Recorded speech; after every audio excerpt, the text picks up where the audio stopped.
Inilah kisah pemuda kaya yang menyamar kerja sebagai cleaning service. Versi Kauri TV, episode 169. Shirley, yang berpikir tentang siapa Kenshin. Dirinya pun membuka lagi video yang baru saja ia kirim ke Rena. Shirley memperhatikan secara pelan-pelan. Dilihatnya cleaning service itu yang tadi siang amat dibencinya. Shirley memandang, barangkali ada sesuatu yang istimewa darinya, ataupun petunjuk yang bisa ditemukan. Namun, setelah sekian lama melihatnya, rasanya tak ada hal yang perlu dirisaukan. Ia memang cleaning service biasa, kecuali rada sedikit beda. Dia cowok yang agak tampan untuk seukuran kerjanya. Shirley berbisik di hati. Ia mengakui sendiri, namun karena selama ini segalanya diukur materi, Shirley tak mementingkan lagi hal itu. Pertanyaannya kini, Rena, yang dulu begitu milenial, biasanya bergaul dengan sesamanya, yang tak beda status sosialnya, malam ini terasa aneh sekali. Kepribadiannya sepertinya rada berubah. Ia tak lagi seperti dulu. Shirley mulai merasakan hal itu di jauh hari sebelumnya. Malam pun semakin gelap, udaranya begitu terasa dingin. Shirley belum menemukan jawaban tentang siapakah Kenshin. Lalu, waktu pun berjalan. Jam dinding sudah menunjuk pukul 11:30 malam. Tak lama kemudian, Shirley pun tertidur. Setelah itu, seperti biasanya, matahari nampak bersinar kembali. Tanda pagi telah menjelang. Rena, yang telah bangun tidur. Di pagi itu, ia melihat lagi sebuah pesan tentang video yang kemarin datang dari temannya. Di sela itu, handphonenya pun berbunyi. Rupanya, Yudis yang menelpon. "Hei sayang, selamat pagi nih. Udah makan pa belum? Kemarin aku telepon kamu, kok kagak bisa, kenapa ya?" Si Rena menjawabnya, masih seperti biasa. Ia berkata, "Oh itu, baterai aku lagi lowbat. Udah dulu ya, aku mau mandi nih." Dengan singkat, Rena mengakhiri percakapan itu.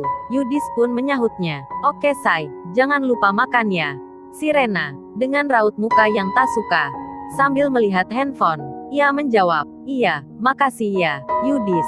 Saat ini, ada di sekitar kantornya. Ia menikmati kopi bersama teman-temannya, termasuk pula di dalamnya ada cowoknya Shirley, yang bernama Freddy. Mereka semua itu ada di kedai khusus, tempat para staf eksekutif. Lalu, di saat itu, handphonenya Yudis berbunyi.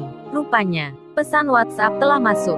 Kemudian, dilihatnya, siapa yang mengirim itu. Setelah terbuka, ternyata dia, Shirley. Shirley mengirim pesan ke Yudis.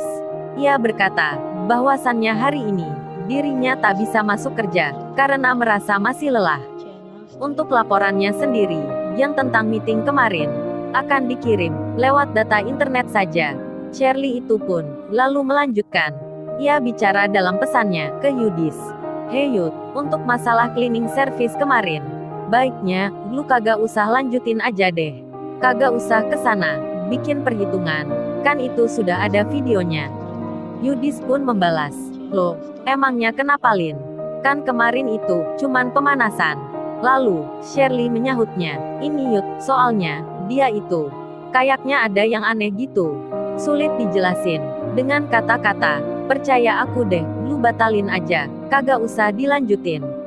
Shirley bicara seperti itu, tanpa menunjukkan bukti, karena ia berkaca dari semalam tentang Rena yang menjadi marah. Namun, Shirley itu tak bercerita ke Yudis masalah hal tersebut. Yudis sendiri, saat mendengar saran itu, tentu saja ia tertawa. Lalu dirinya bicara pada orang yang ada di sekitarnya. Yudis itu berucap dengan nada bercanda. Lalu, ia menyebut nama temannya yang ada di sebelah. "Hei Freddy, lu siap-siap ya, jadi jomblo lagi. Cari cewek baru, karena ini cewek lu kayaknya udah pindah ke lain hati." Si Freddy terkaget dibuatnya. Lalu ia bertanya, "Maksudnya apa itu Yud?" Yudis pun menjelaskan, sambil menunjukkan handphone, pesan WhatsApp yang baru saja datang, yang tak lain dari kekasihnya, Shirley. Freddy pun membaca tulisan itu, yang pada intinya, untuk tak melanjutkan membuat perhitungan pada cleaning service. Yudis pun lalu bilang, "Nah kan, apa gua bilang, cewek lu itu kayaknya sudah terjangkit virus. Menjadi luluh hatinya, akibat terlalu dekat-dekat dengan cleaning service itu. Untung aja itu bukan virus yang saat ini sangat berbahaya. Hahaha, Yudis tertawa. Lalu temannya membalas, "Ah lu bisa aja Yud, kagak mungkin itu. Nah kalau gitu, lu telepon aja dia. Tanya yang sebenarnya, pastiin dia kagak selingkuh," ucap Yudis dengan tertawa lagi. Freddy pun mengambil handphone dari balik sakunya. Lalu, segera saja, ia menelpon kekasihnya. Sementara, di pagi ini, beberapa jam yang lalu, rumahnya Kenshin kedatangan tamu. Seseorang yang mengirimkan hidangan roti untuk Kenshin dan semuanya. Anehnya, roti itu dipesan atas permintaan pemiliknya sendiri, yang tak lain, sang ownernya.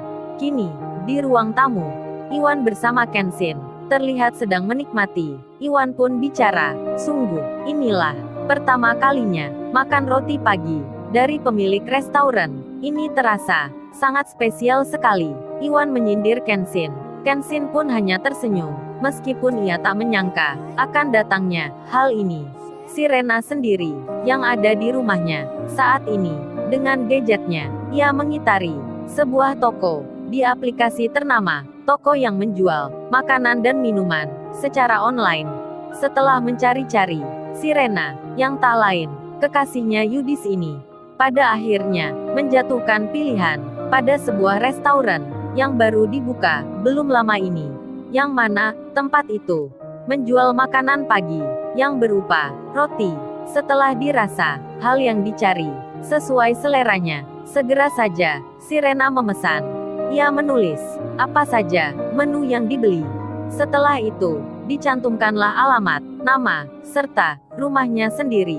Pesan itu pun terkirim. Tak lama berselang, si pemilik restoran menerimanya. Lalu, bagaimana kisah selanjutnya? Subscribe channel ini untuk episode berikutnya. Terima kasih.